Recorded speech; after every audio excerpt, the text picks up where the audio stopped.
Romanos 4 y buscamos el versículo 6.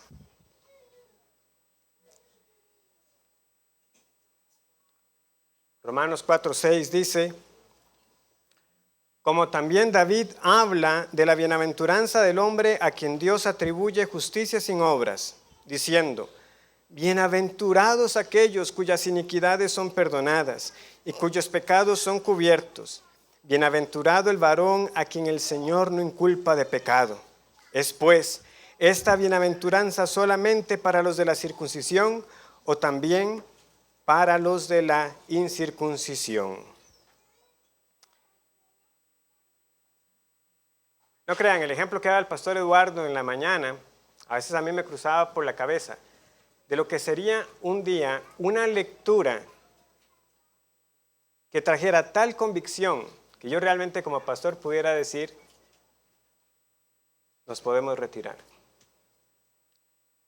No porque no trajera sermón, sino porque, como les digo, realmente nosotros creemos que esta es la palabra de Dios y que la fe viene por el oír y el oír la palabra del Señor. Pero también necesitamos maestros que nos expliquen y nos ayuden a entender mejor las Escrituras.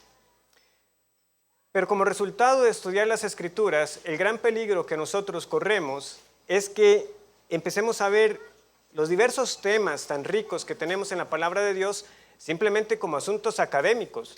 Asuntos como los que, bueno, este hombre del Señor dijo de esta manera, este hombre del Señor dice de esta manera, nuestro pastor nos está explicando las razones por las que deberíamos entender el pasaje de esta manera, y así continuar. Como que si todo fuera realmente un asunto nada más de estar interpretando para que nuestro intelecto sea afectado y dejar de lado las implicaciones de la teología, es decir, el cómo vivimos. Más bien, yo creo que la pregunta que debemos hacernos es: si lo que creemos no nos afecta, ¿realmente hemos entendido? ¿Realmente lo creemos? Y el capítulo 4 de Romanos es un gran caso de estudio de la vida de Abraham, el patriarca considerado como el padre de la fe. ¿Cómo fue justificado? ¿Y cuándo fue justificado Abraham? Es lo que se contesta. Esas dos grandes preguntas se contestan en los primeros 12 versículos. Sin embargo, como si se tratara de una hamburguesa o de un emparedado, en medio de ese desarrollo, ¿verdad?, de la vida de Abraham, se nos cita a David. David está ahí como en el medio. Tenemos esta referencia que viene a reforzar lo dicho respecto a Abraham. Y de este modo, lo que está ocurriendo simplemente es que esa cadena de la justificación de la fe que estamos estudiando, pues se le siguen agregando cada vez más eslabones, ¿verdad? Eslabón es el nombre que tiene cada aro de la cadena. Simplemente se está haciendo más larga. Solamente que cada eslabón nos da a nosotros diferentes ángulos de razonamiento para abordar la justificación por la fe. Porque recuerden, ¿cómo es que hemos llegado a esto? Bueno, llegamos aquí porque Pablo, que está deseando llegar a la iglesia en Roma, pero que no ha podido porque Dios se lo ha impedido, y eso él lo dirá de nuevo al final de la carta, él desea hablar del evangelio con estos hermanos. Son creyentes, ya conocen el evangelio, pero es que él no se puede callar respecto al evangelio. Y tiene que decir lo que es el poder de Dios para salvación. En el evangelio se revela la justicia de Dios por fe y para fe. Ahora, ¿cuál fe es esa? Bueno, conforme hemos ido estudiando, se ha ido ampliando. Esa es la fe en el Señor Jesucristo. Y no solamente es el evangelio de la fe en Jesucristo, sino que esta justificación es para todo aquel que cree, porque Dios no es solamente Dios de los judíos, sino también Dios de los gentiles. Pablo, para todos, sí, para todos, incluyendo a Abraham. Así es como venimos a estudiarlo. Entonces, al estudiar a Abraham, la vida de él, como se nos narra en las Escrituras, vamos a seguir viendo los temas que hemos venido estudiando. Por supuesto, no deberíamos aburrirnos de seguir escuchando acerca del precioso evangelio de la justificación por la fe. Es de una y otra manera que lo viene a rematar. Pablo, ¿es para todos? Sí, es para todos. Es más, ¿sabe quién más también proclamó el evangelio de la justificación por la fe sin las obras? David. Y por eso es que lo viene a mencionar. David nos va a hablar de la bienaventuranza de la dicha del perdón. Si hemos creído en Cristo, por quien tenemos redención en su sangre, el perdón de pecados, hermanos, debemos contarnos entonces entre las personas más dichosas en la tierra. Ahora lo consideramos así. Por eso deseo que nos detengamos a considerar esta bienaventuranza asociada a la justificación por la fe en Cristo. Entonces vamos a contestar 4 preguntas esta tarde. ¿Cuál es la bienaventuranza? ¿Cómo se describe la bienaventuranza? ¿Para quiénes es la bienaventuranza? Y finalmente, ¿cuál debe ser nuestra respuesta a esta bienaventuranza? Volvamos al versículo 6. Como también David habla de la bienaventuranza del hombre a quien Dios atribuye justicia sin obras. Esta es la gran bienaventuranza. El que se nos atribuya justicia sin obras. Pero como esta palabra se va a usar tan frecuentemente, vean, se dice aquí en el versículo 6, aparece de nuevo en el versículo 7, bienaventurados, nuevamente en el versículo 8, bienaventurado, y nuevamente en el versículo 9 es pues esta bienaventuranza. Entonces es importante que tengamos claro qué es esta palabra, bienaventuranza. Por un lado, esta palabra nos debe resultar familiar. ¿Por qué? Porque corresponde a uno de los sermones más famosos que tenemos en las Escrituras, el conocido Sermón del Monte. Y es así como nuestro Señor Jesucristo empezó, ¿verdad? Él ve a la multitud y dice, bienaventurados los pobres en espíritu, porque de ellos es el reino de los cielos. Bienaventurados los que lloran, porque ellos recibirán consolación. Mateo 5, 3 y 4. Y los siguientes versículos siguen en esa misma línea. Bienaventurados los mansos, los que tienen hambre y sed de justicia, los misericordiosos, los pacificadores, los que padecen por el reino. ¿El Señor de qué está hablando? Bueno, nos está hablando de que debemos tener por dicha, por sumo gozo, ser hijos de Dios. Pero ser hijos de Dios abarca todo esto. Significa que los hijos de Dios son los que lloran, son los pobres en espíritu, son los mansos, son los pacificadores. Entonces quiere decir que el énfasis primario de ser bienaventurado es más un estado que un sentimiento, en primer lugar.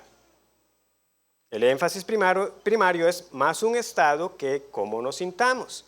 Porque las descripciones que Cristo da no es lo primero que le viene a uno a la mente como algo dichoso. Bienaventurados los pobres. Bienaventurado, feliz el que está llorando. Feliz el que lo persiguen por causa de mi nombre. Bueno, eso no me parece algo muy agradable. Eso no me parece como para estar contento y dichoso. Entonces, como les digo, es primeramente un estado. Es un estado bendito el ser heredero del reino. Y ser heredero del reino no depende de cómo nos sintamos. Sin embargo, ese estado bendito sí debe llevarnos a vivir de una manera diferente.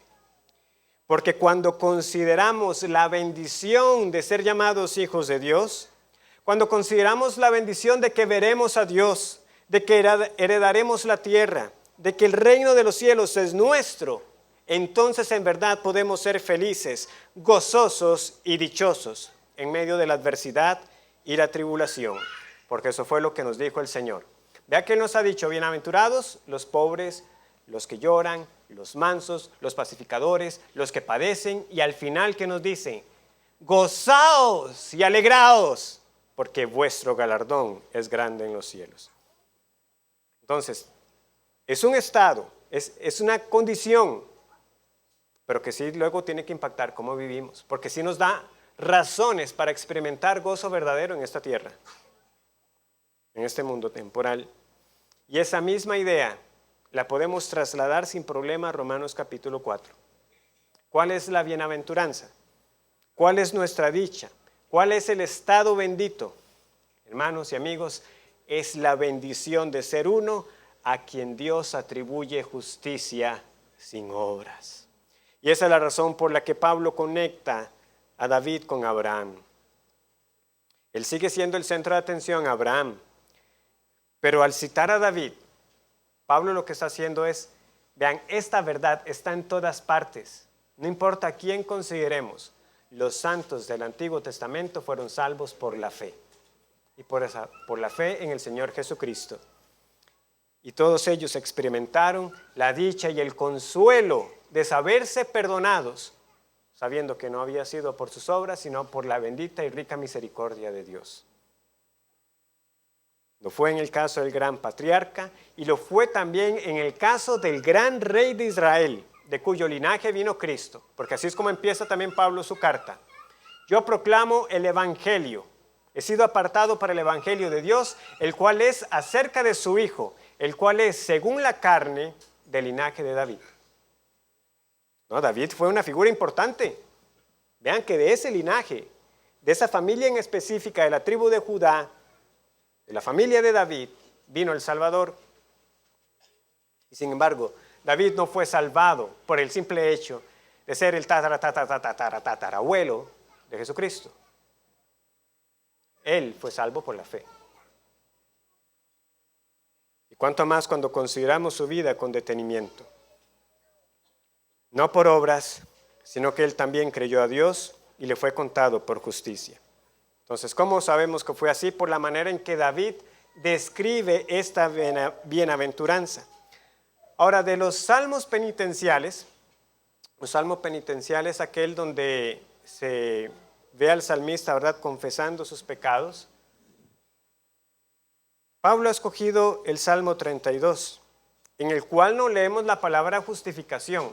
Al final del Salmo aparece la palabra justo, pero así, una declaración, justificación por la fe o justificación aparte de las obras no aparece. Y sin embargo, eso es de lo que el Salmo está hablando, es lo que está describiendo. Versículos 7 y 8 de Romanos, diciendo, esto dijo David por el Espíritu Santo, bienaventurados aquellos cuyas iniquidades son perdonadas y cuyos pecados son cubiertos. Bienaventurado el varón a quien el Señor no inculpa de pecado. ¿Qué cita? Ahora está la segunda cita de David en Romanos. La primera quizás no es tan evidente porque el fragmento que se escoge del Salmo es muy particular. ¿Cuál fue? Vamos un momento a Romanos capítulo 3, versículo 4.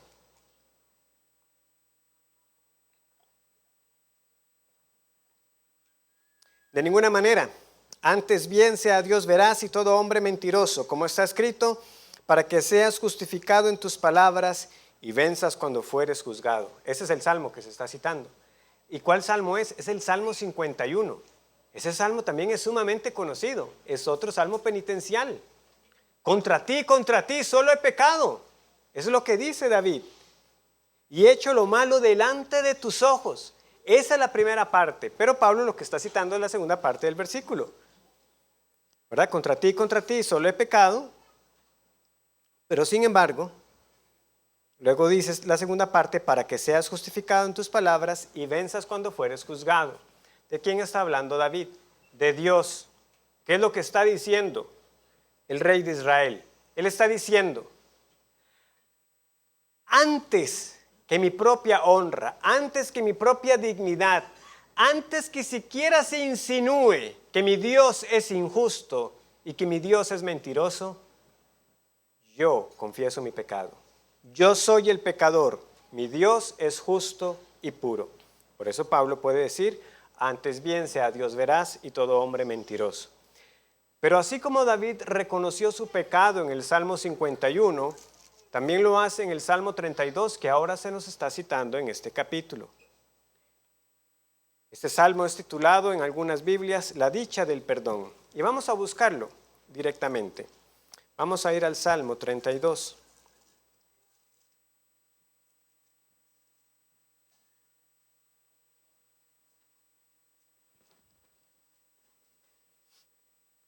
Aquí David no solamente reconoce su pecado, sino que exalta lo feliz que es el saberse perdonado, la dicha del perdón, como aparece en algunas Biblias. Dice así, versículo 1, bienaventurado aquel cuya transgresión ha sido perdonada y cubierto su pecado. Bienaventurado el hombre a quien Jehová no culpa de iniquidad y en cuyo espíritu no hay engaño. Mientras callé, se envejecieron mis huesos, en mi gemir todo el día. Porque de día y de noche se agravó sobre mí tu mano, se volvió mi verdor en sequedades de verano. Mi pecado te declaré, y no encubrí mi iniquidad. Dije, confesaré mis transgresiones a Jehová, y tú perdonaste la maldad de mi pecado.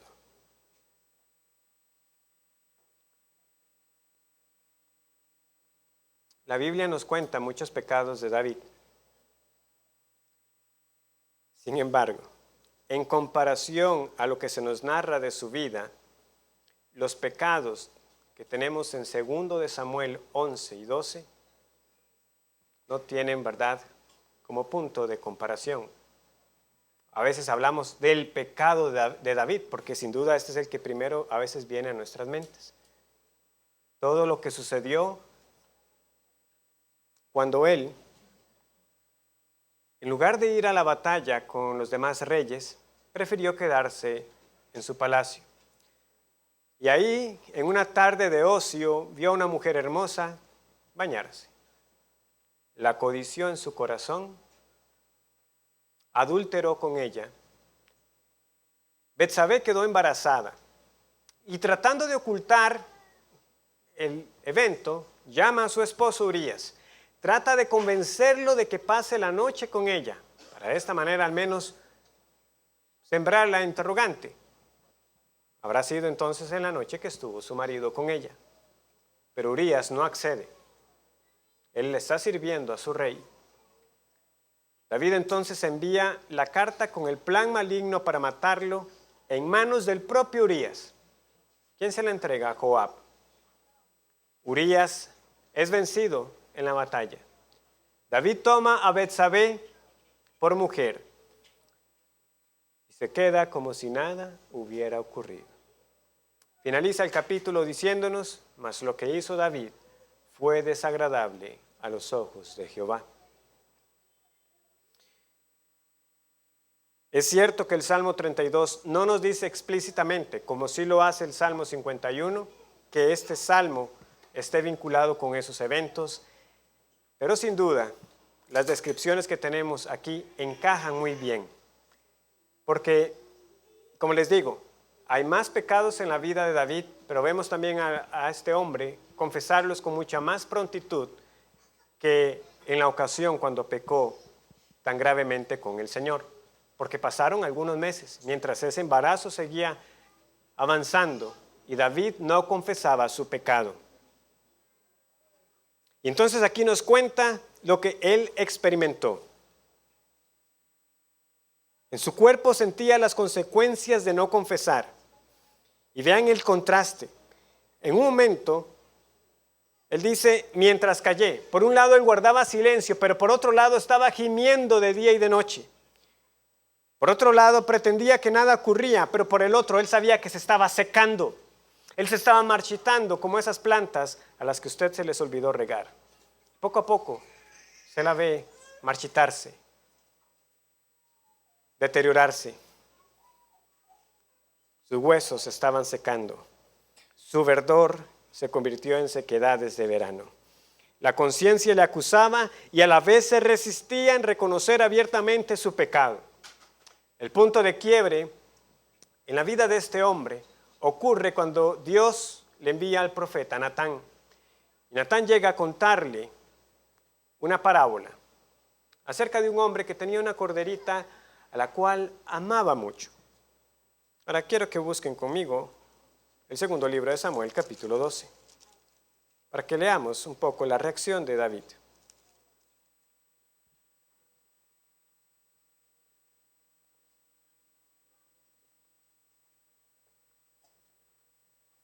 Este hombre tenía esta cordera, a la cual cuidaba, la tenía como una hija, hasta que, nos dice el versículo 4, vino uno de camino al hombre rico. Y éste no quiso tomar de sus ovejas y de sus vacas para guisar para el caminante que había venido a él, sino que tomó la oveja de aquel hombre pobre y la preparó para aquel que había venido a él. Entonces encendió el furor de David en gran manera contra aquel hombre y dijo Natán: vive Jehová, que el que tal hizo es digno de muerte y debe pagar la cordera con 4 tantos, porque hizo tal cosa y no tuvo misericordia. La respuesta de Natán no se hizo esperar. Tú eres aquel hombre. Hermanos y amigos, puede ser que para muchos este relato sea muy familiar, tan familiar que olvidamos lo que es por un momento ponernos en los pies de David y sentir ese frío. Al menos es lo que estoy pensando. Obviamente no quiero añadir algo al texto que no está, pero usted debe al menos identificar lo que ha sido en ese momento. Le ha pasado, se está hablando con alguien y de repente se le dicen: pero es de usted que estoy hablando.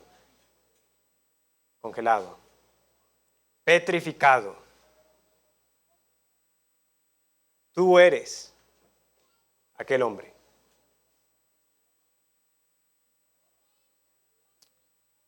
Natán continúa hablando, sigue exponiéndole a David el pecado.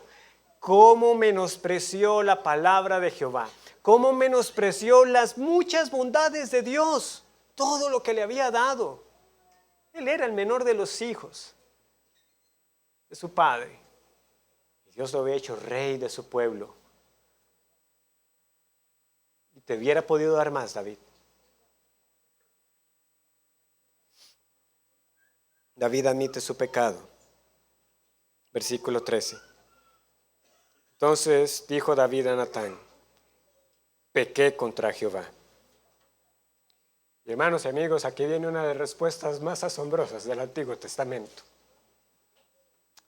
Y Natán dijo a David: también Jehová ha remitido tu pecado.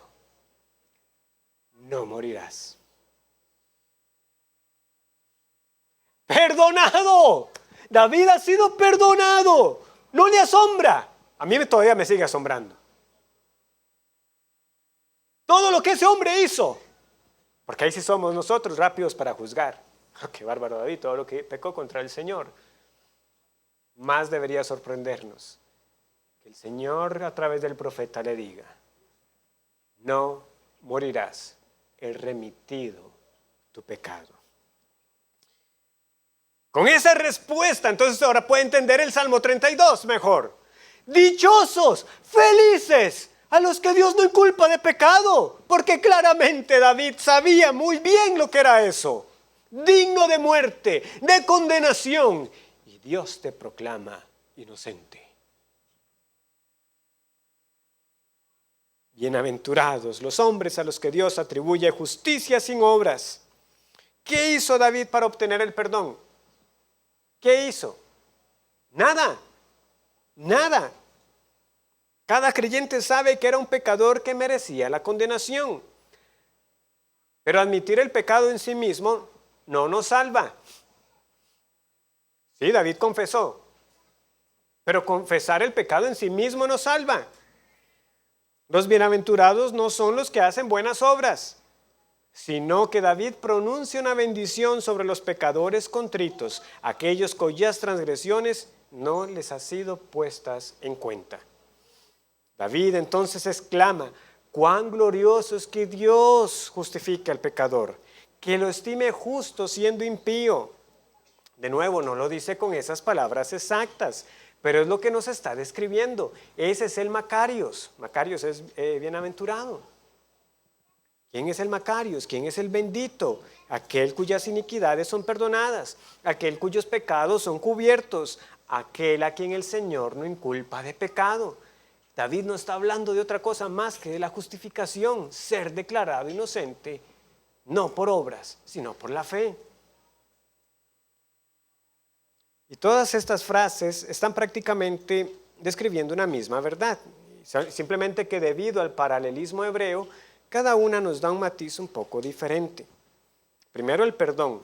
Es bendito aquel cuyos pecados son perdonados. Y esto se refuerza luego con la segunda frase, que son dichosos aquellos cuyos pecados son cubiertos, o podemos decir también que son como tapados, hasta escondidos, podría ser un sentido. O sea, usted ya no los ve. ¿Cómo somos perdonados?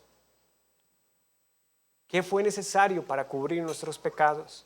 Nosotros tenemos la gran ventaja ahora verlo hacia la otra dirección, ¿verdad? Lo sabemos bien, por la sangre de Cristo, por la muerte de Cristo en la cruz.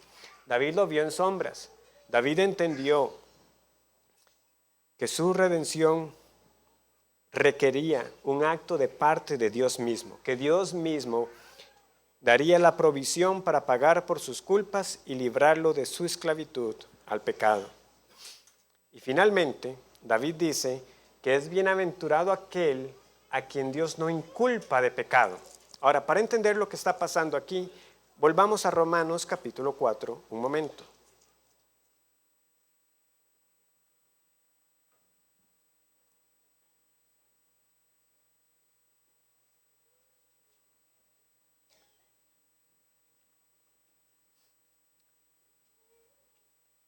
En el versículo 5 nosotros leemos: mas el que no obra, si no cree en aquel que justifica al impío, su fe le es contada. Marquen esa palabra, contada por justicia. Luego en el versículo 6, como también David habla de la bienaventuranza del hombre a quien Dios atribuye. Marquen esa palabra, atribuye, justicia sin obras. Luego versículo 8, bienaventurado el varón a quien el Señor no inculpa. Marquen esa palabra, no inculpa de pecado. ¿Por qué? Porque resulta que lo que se traduce como contada en el versículo 5, como atribuye en el versículo 6 y como inculpa en el versículo 8, es la misma palabra en el griego, logizomai, o algo así. Logizomai, eso es lo que está ahí. ¿Qué es lo que significa esa palabra? Bueno, ya saben lo que significa. Ahí tienen 3 ejemplos de las diferentes maneras en que se puede traducir. Como contar, como atribuir o como inculpar. Es decir, usted le cuenta algo a alguien. Entonces, esta es la gran relación, porque David está citando, obviamente, Génesis 15:6 y el Salmo 32:6 desde la Septuaginta, que algunos ya esto lo han escuchado muchas veces. Es simplemente la traducción al griego del Antiguo Testamento. Y entonces, en la Septuaginta, esa es la palabra que se usa para contar y para inculpar. Es la misma. Logizomai, solamente que, como les digo, traducidas de manera diferente, pero es el mismo término. Entonces, por un lado, tenemos la justificación vista desde la historia de Abraham, en un sentido positivo. Abraham creyó y se le contó de manera positiva, se le contó por justicia. Pero en el caso de David es como por el lado negativo. David confesó su pecado y no fue inculpado de pecado, no se cuenta como pecador. Y ambos aspectos son parte de la justificación por la fe. Son 2 caras de la misma moneda, pues es lo que Romanos vez tras vez nos insiste. ¿Por qué el Evangelio son buenas noticias? Bueno, porque por un lado, el pecador es declarado justo por la fe en Cristo. Él tiene una deuda, pero Cristo pagó por nosotros.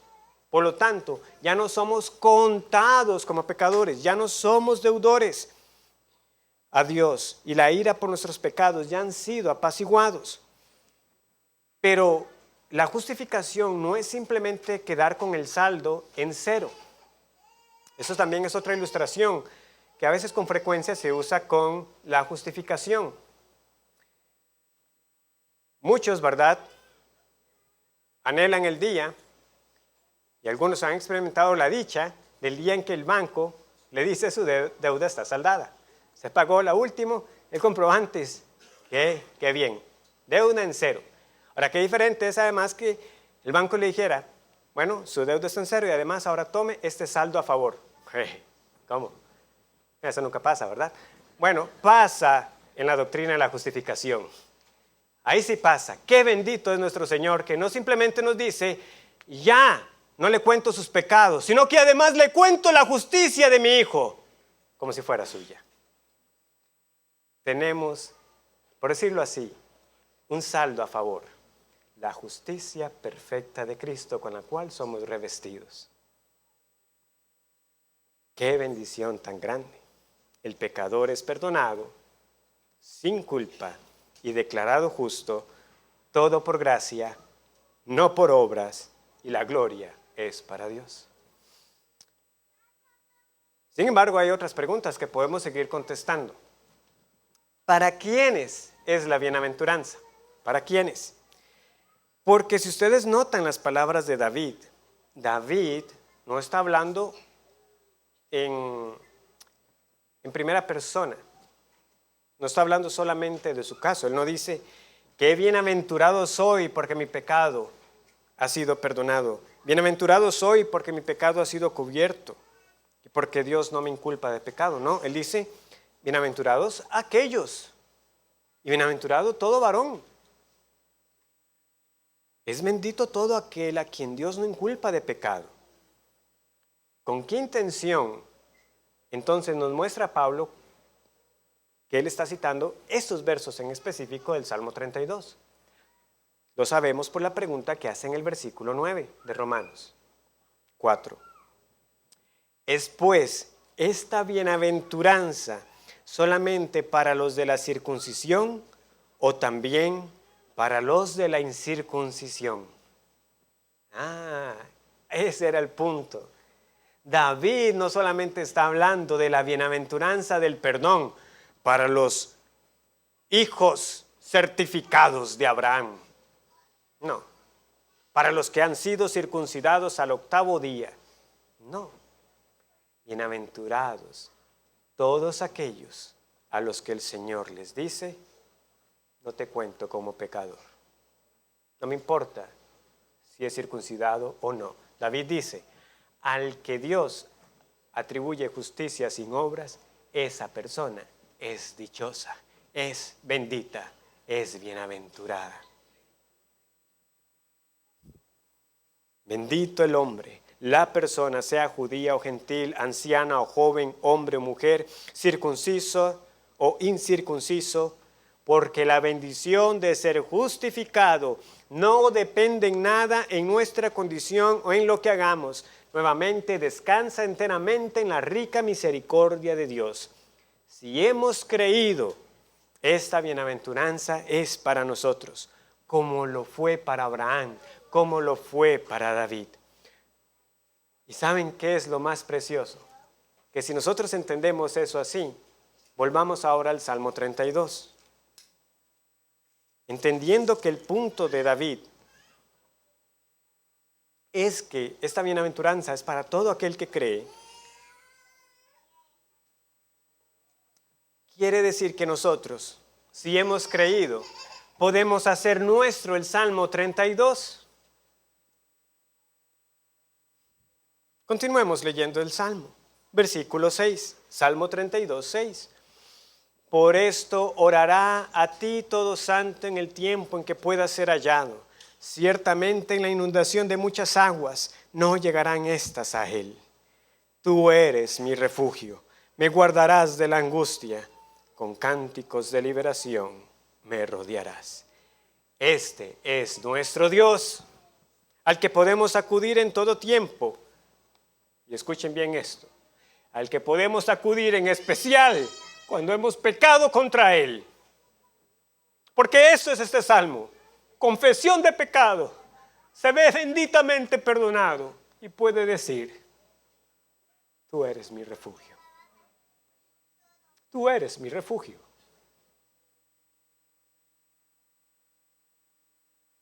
Con cánticos de liberación me rodearás. Contrario a nuestra inclinación de dejar de leer las Escrituras, de descuidar nuestra asistencia, de dejar la oración, porque sentimos esa conciencia que nos acusa, porque sabemos que no estamos bien, que nos da pena, abrirnos con otro hermano y contarle lo que está pasando, buscar la ayuda con alguno de los pastores para pedir consejo, pero sobre todo buscar al Señor mismo en oración y en su palabra. Este salmo nos recuerda que no hay otro al que podamos acudir, sino solamente a nuestro Dios. Él es el refugio para los santos. En todo tiempo en que pueda ser hallado, hermano y amigo, este Dios en este tiempo es que puede ser hallado. Y que hermano creyente, en especial cuando hemos pecado contra Él. No lo olvide. Qué bienaventurados somos entonces. Dios no nos trata como pecadores condenados, sino como pecadores perdonados, que tienen libre acceso a Él en todo tiempo. Él es nuestro refugio y roca fuerte, siempre para los suyos. Sí, un Dios al que el pecado sigue siendo una afrenta contra su carácter. El pecado sigue siendo una transgresión de su santa ley. Pero una y otra vez la Biblia nos recuerda, pero en nuestro Señor hay perdón para que Él sea reverenciado, para que Él sea adorado, para que le busquemos en oración. El mismo Dios que perdonó a David sigue perdonando hoy a los que son de la fe de Jesús, sin importar nuestro país o nuestra familia de origen. No importa si somos costarricenses, dominicanos, venezolanos, cubanos, de Países Bajos, ya no sé cómo se dice, neerlandeses, no sé. Y de otros más no se me vayan a ofender, sé que hay muchas nacionalidades, entienden el punto. Un solo Dios, para los judíos y para los gentiles, un solo Dios perdonador. Entonces, ¿cuál debería ser nuestra respuesta a esta bienaventuranza? Ahora, yo sé que esta no es o no debería ser una exposición del Salmo 32, pero bueno, no importa, lo estoy haciendo. Entonces, vamos a igual a leer todos los versículos de este Salmo. ¿Por qué? Porque no podemos ignorar el papel que está jugando en Romanos 4. La meta primaria del apóstol es mostrar la unidad de las Escrituras, ¿verdad? Ya eso lo hicimos. Ya vimos cómo él puede conectar a David con Abraham. A Abraham se le contó su fe por justicia. A David no se le está contando como pecador cuando confesó su pecado. Pero el asunto, como les decía al inicio, es que la doctrina de la justificación no es una discusión intrascendente. No es simplemente para uno sentarse a hablar. Y ven acá, ¿cuándo fue justificado Abraham? ¿Estando circuncidado o incircunciso? Y David también fue justificado por la fe. Sí, mira, la Biblia dice que fue justificado por la fe. Y ya, cerramos la Biblia y seguimos como si nada ha pasado. No.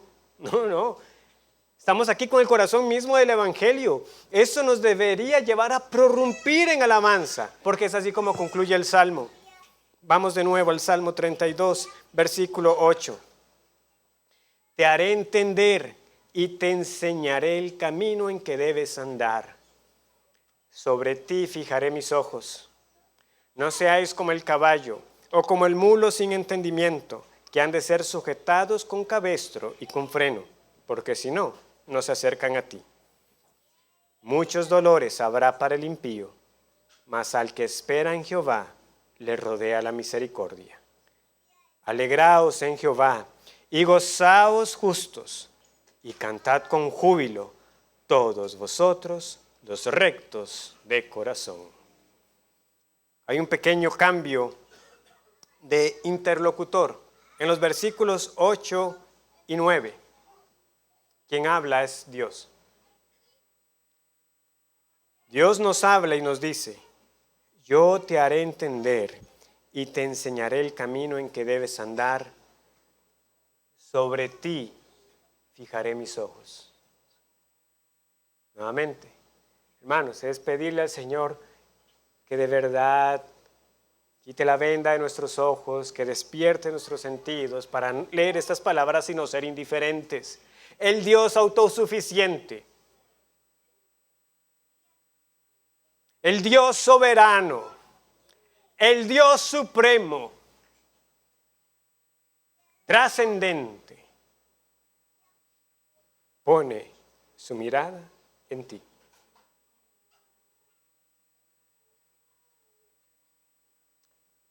Se fija en mí, pecador. Sí, que esa realidad penetre, hermanos. Que penetre el saber de que este Dios tiene tal cuidado y atención para los suyos. Sobre ti fijaré mis ojos.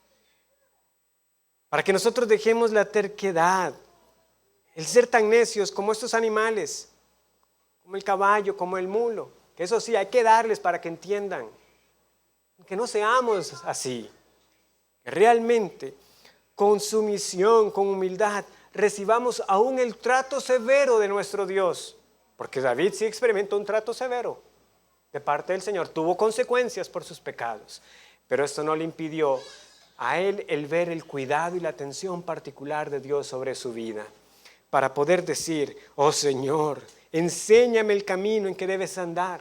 Que el Señor haga eso con nosotros. Confesemos nuestros pecados y gocemos la dicha del perdón y también el que nuestros pasos sean enderezados y nos conduzcamos dignamente como aquellos que portamos el nombre de Dios. Y creamos a estas palabras independientemente de nuestras circunstancias, porque recuerden, la bienaventuranza no depende de nuestras emociones, es un estado, y en este caso hablamos de un estado permanente, porque si hemos creído, si hemos sido justificados, somos las personas más dichosas, aunque los deseos de la carne, los deseos de los ojos y la vanagloria de la vida, con constancia se presenten ahí para tratar de distraernos, para que estemos juzgando nuestra vida por los asuntos temporales y no por aquello que es inalterable. Porque hermanos y amigos, si somos del Señor, podremos tener escasez, podremos padecer enfermedades, podremos pasar muchas angustias por nuestras familias, nos iremos envejeciendo, pero nunca, nunca dejaremos de estar justificados para con el Señor. Eso no cambia. A quienes Él declara inocentes y libres de su ira, para siempre perdonados, para siempre refugio de su pueblo, nuestro refugio, para que esperemos en Él y nos rodee su misericordia, como leemos aquí. Si nosotros estuviéramos más apercibidos de la realidad de lo que ya somos y de lo que nos espera, podemos experimentar gozo verdadero y alegría verdadera que no depende de las cosas temporales de esta vida, sino que tendremos una dicha fundamentada en la vida eterna que en el Hijo se nos da, esa vida eterna segura. Entonces, ¿dónde están nuestras voces cada domingo? Cantad con júbilo, todos vosotros los rectos de corazón. ¿Canta usted con alegría? Es otro domingo más que venimos a cantar. Ese no es toda nuestra adoración, obviamente, pero es un punto importante de nuestra adoración a Dios. Puede ser un buen termómetro de cómo andamos. ¿Dónde está la alegría genuina, no fingida, que debería caracterizar a los justos? Nosotros, los creyentes, somos los que tenemos el derecho y la obligación de alegrarnos en Jehová, por lo que Él es y por lo que Él ha hecho, porque no hay nadie como nuestro Dios. No hay quien haga las obras sabias, justas, misericordiosas como las que hace nuestro Dios. Entonces, dicho esto, recapitulemos. Dios es Dios tanto de los judíos como de los gentiles, y la justificación es por la fe en Cristo para todo aquel que cree. Así fue para Abraham, así fue para David, y así es para usted y para mí si hemos creído. Esta justificación nos coloca en el estado más privilegiado y bendito que una persona pueda tener. La pregunta es, ¿consideramos nuestro estado bendecido?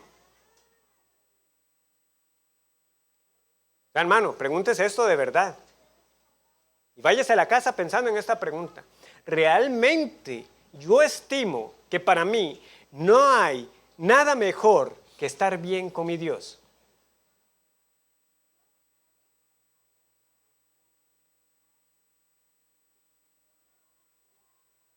Pastor, pero las facturas, las enfermedades. Nada hay mejor que estar bien con Dios. Medítelo una vez más. Refleja nuestra adoración que hemos entendido el perdón. En la cruz, ella hará su lugar. Allá viene la predicación. Ya. ¿Cuántos por dentro hubieran pensado, bueno, si un día hacen ese, que nada más leen y dicen que quedamos despedidos? Más temprano.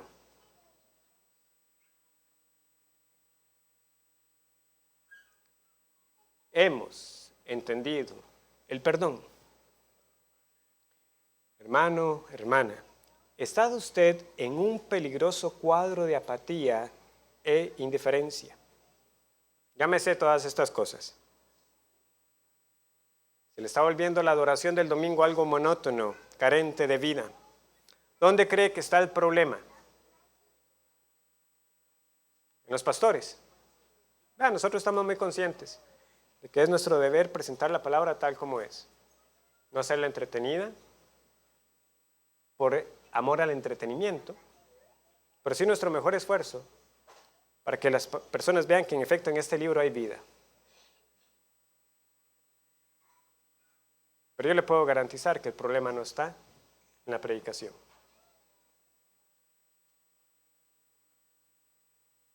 Pedimos perdón con frecuencia. Perdón a nuestros hermanos y sobre todo perdón a Dios. Porque esto es lo que David entendió. Mi pecado declaré y no encubrí mi iniquidad. Dije, confesaré mis transgresiones a Jehová y tú perdonaste la maldad de mi pecado. Así tal cual.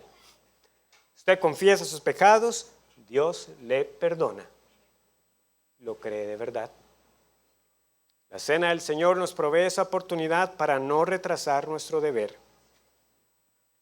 Porque hay mucho por lo que debemos pedir perdón.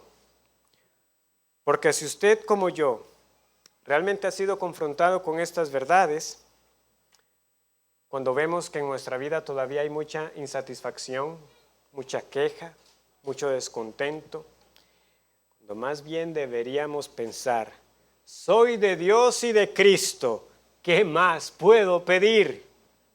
Nada en esta vida se iguala a esa bendición. ¡Nada!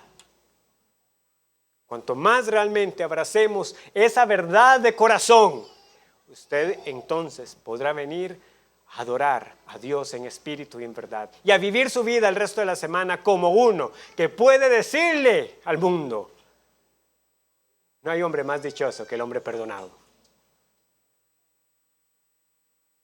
Mi amigo sin Cristo, habiéndole reconocido que nosotros como creyentes pecamos, en muchas ocasiones por nuestros afanes, por la imagen que quizás proyectamos, que nos pareciera que estamos viviendo la vida más dichosa,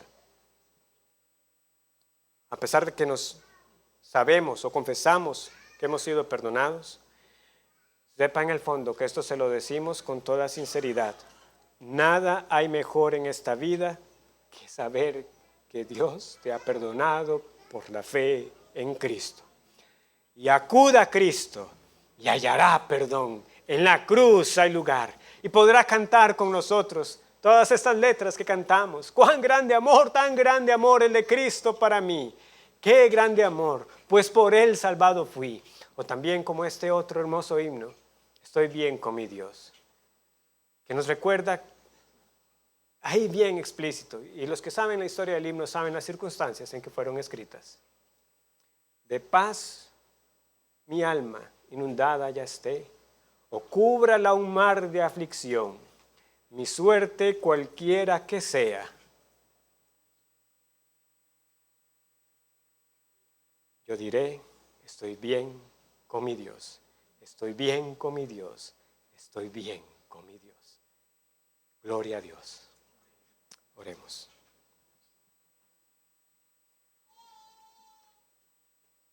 Perdón, Señor, porque de verdad a veces hemos entonado o confesado verdades como esas. Oh sí, mi suerte cualquiera que sea, diré, estoy bien con mi Dios. No, que de verdad tu palabra nos lleve a eso, a entender que no hay mayor dicha para nosotros el saber de que tenemos herencia en el reino de los cielos, de que nos atribuyes justicia sin obras, que la justicia de Cristo es nuestra justicia. Bienaventurado el varón a quien Jehová no inculpa de pecado.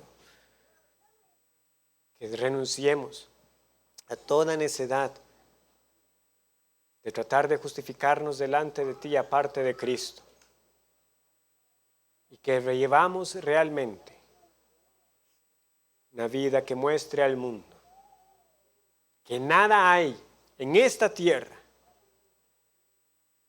que se pueda comparar a la satisfacción de tener a Dios por refugio, un Dios perdonador que pone los ojos sobre cada uno de los suyos. Gracias te damos por tu palabra. Prepáranos para participar de la cena con un corazón dispuesto. Es en Cristo que lo pedimos, reconociéndolo como una única justicia con la que nos podemos presentar delante de ti. Amén.